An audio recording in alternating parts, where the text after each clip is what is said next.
Students, आज हम political science का जो चैप्टर है आपका इन्वायरमेंट एंड नेचुरल रिसोर्सेज, हम इसको पढ़ते हैं। तो सबसे पहले ये चैप्टर जो है आपका एनसीईआरटी का, वो शुरू होता है इन्वायरमेंटल प्रॉब्लम से कि पूरे वर्ल्ड में क्या क्या इन्वायरमेंटल प्रॉब्लम्स चल रही हैं। तो अगर हम इन्वायरमेंटल प्रॉब्लम्स की बात करें तो उसमें क्या है, एग्रीकल्चर लैंड लूजिंग फर्टिलिटी, क्योंकि देखो पॉपुलेशन बहुत ज़्यादा बढ़ती जा रही है और ओवर यूटिलाइजेशन हो रहा है एग्रीकल्चरल लैंड का, जिसकी वजह से उसकी फर्टिलिटी क्या होती जा रही है, खत्म होती जा रही है। ये पूरे वर्ल्ड की बात चल रही है कि पूरे वर्ल्ड में रिसोर्सेज के साथ क्या क्या हो रहा है। ग्रासलैंड ओवरग्रेस्ड, जितने भी ग्रासलैंड है वो ओवरग्रेस्ड हो चुके हैं। वाटर बॉडीज पल्यूटेड, जितनी भी वाटर बॉडीज हैं, क्योंकि इंसान क्या कर रहा है, नदियों को, समुद्र को, सबको गंदा कर रहा है, उसमें कचरा फेंक रहा है, इंडस्ट्रियल वेस्ट डंप हो रहा है, बहुत सारी चीज़ें हो रही है। तो क्या हो रही है, वाटर बॉडीज पोल्यूटेड हो रही है। और इसी के साथ UNDP, United Nation Development Programme, ठीक है, इसकी क्या आती है, रिपोर्ट आती है 63 million people in developing countries जो हैं no access to fresh water, उनके पास सेफ वाटर नहीं है पीने के लिए डेवलपिंग कंट्रीज में। और उसके अलावा 2.4 जो बिलियन पीपल हैं उनके पास सैनिटाइजेशन फैसिलिटी ही नहीं है डेवलपिंग कंट्री में। इसके अलावा ओजोन के बारे में तो पता है कि किस तरीके से ओजोन की जो लेयर है वो डिप्लीट होती चली जा रही है। कोस्टल पोल्यूशन बढ़ता चला जा रहा है, मतलब तटीय स्थानों पर कैसे पोल्यूशन बढ़ रहा है। और उसके साथ में डिस्ट्रक्शन ऑफ बायोडाइवर्सिटी, बायोडाइवर्सिटी का कितना डिस्ट्रक्शन हो रहा है। तो ये चैप्टर यहाँ से आपकी शुरुआत होती है कि किस तरीके से ये वर्ल्ड लेवल के मुद्दे हैं इन्वायरमेंट को लेकर। लेकिन अभी तक देखो इन्वायरमेंट कंसर्न हमेशा से ही चली आ रही है, नेचर लवर ह्यूमन हमेशा से रहा है। लेकिन कब ये वर्ल्ड पॉलिटिक्स का पार्ट पड़े, क्योंकि हम क्या पढ़ रहे हैं, हम इंटरनेशनल पॉलिटिक्स पढ़ रहे हैं। तो इंटरनेशनल पॉलिटिक्स में हमें, अगर हमें इन्वायरमेंट पढ़ना है तो हम ज्योग्राफी में भी तो पढ़ सकते हैं, पर यहाँ पर हमें ये पढ़ना पड़ेगा कि पॉलिटिक्स में किस तरीके से इन्वायरमेंट मुद्दा बना, किस तरीके से इंटरनेशनल कंसर्न, जियोपॉलिटिक्स का पार्ट इन्वायरमेंट बना। तो इसी की यहाँ पे बात चल रही है कि environmental issues became political centre. कब ये पॉलिटिकल सेंटर बना, वर्ल्ड पॉलिटिक्स का मुद्दा, जो हर कंट्रीज ने फिर इसको सीरियस कंसर्न की तरह लेना शुरू किया। तो अगर सबसे पहले देखेंगे तो क्लब ऑफ रोम की एक बुक पब्लिश होती है, लिमिट्स टू ग्रोथ, 1972 में।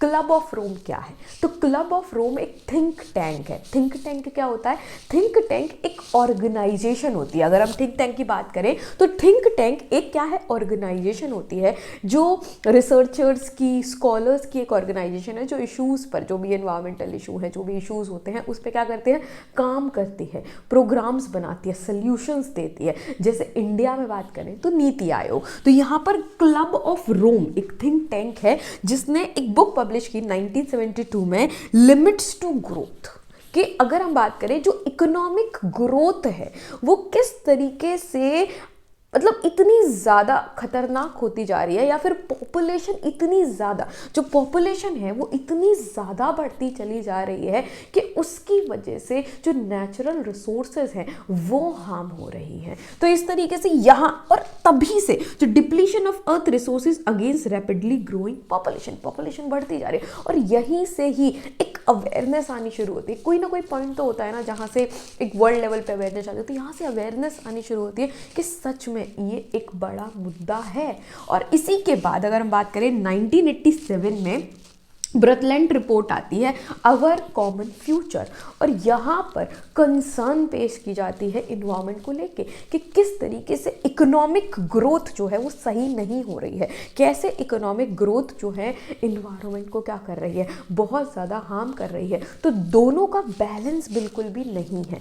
और ऐसे ही धीरे धीरे इन्वायरमेंट को लेकर बहुत सारी कंसर्न्स पैदा होती हैं। और इन्वायरमेंट कब एक फुल फ्लेज जियोपॉलिटिकल मुद्दा, एक सिग्निफिकेंट इशू बनता है, वो बनता है UNEP, United Nation Environment Programme की कॉन्फ्रेंस के बाद। ये जो होती है, environment emerge as a significant issue of global politics. और यहाँ पर फिर सबको समझ में आने लगता है कि नहीं, ये ग्लोबल मुद्दा है, हर कंट्री का मुद्दा है ये। और यहीं से अगर हम बात करें तो उसके बाद होती है जो सबको पता है, बहुत famous Rio de Janeiro summit, जिसको हम अर्थ समिट भी कहते हैं। और ये कब होती है, जून 1992 रियो द जेनेरो ब्राज़ील में होती है, ठीक है। ये यूएन की एक कॉन्फ्रेंस होती है जिसको 170 स्टेट्स मतलब कंट्रीज, थाउजेंड्स ऑफ एनजीओज और उसके अलावा अगर हम बात करें तो मल्टीपल कॉरपोरेशंस क्या करती हैं, ज्वाइन करती हैं और यहाँ पर इन्वायरमेंट का मुद्दा उठाया जाता है, सस्टेनेबल डेवलपमेंट का मुद्दा उठाया जाता है और यहाँ पर ये बात भी चलती है कि किस तरीके से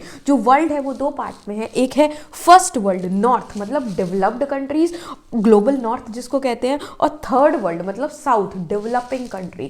किस तरीके से जो रिसोर्सेज कॉमन है, किस तरीके से जो डेवलपिंग कंट्री है वो इंडस्ट्रियलाइजेशन वगैरह पे फोकस करते जा रहे हैं और डेवलपिंग कंट्री सोच रहे हैं ओजोन के छेद के बारे में, वो अब कतरा रहे फर्स्ट स्टेप लेने में क्योंकि इन्वायरमेंट इतना ख़राब हो चुका है। तो यहाँ पर इस चीज़ को उठाया जाता है कि किस तरीके से सबकी रिस्पॉन्सिबिलिटी इन्वायरमेंट को लेकिन और डेवलपिंग कंट्री किस तरीके से अब वो इन्वायरमेंट यूज़ करना चाहती हैं पर उन पर डेवलपिंग जो डेवलप्ड कंट्री है वो एलिगेशंस लगा रही है। तो ये सारी चीज़ों को जो है यहाँ पे डिस्कस किया जाता है और यही समिट है जहाँ एजेंडा 21 आता है, मतलब कि सस्टेनेबल डेवलपमेंट को लेके क्या क्या करना चाहिए। तो बहुत सारी चीज़ें, biodiversity, forestry, agriculture, environment, ecology, हर किसी चीज़ पर जो है प्लानिंग की जाती है। तो इस तरीके से यहाँ पर ये पार्ट 1 था कि कैसे इन्वायरमेंट, ये जो चैप्टर है आपका इन्वायरमेंट एंड नेचुरल रिसोर्सेज, तो वर्ल्ड पॉलिटिक्स का कैसे ये मुद्दा है, तो ये इस तरीके से वर्ल्ड पॉलिटिक्स का मुद्दा बना।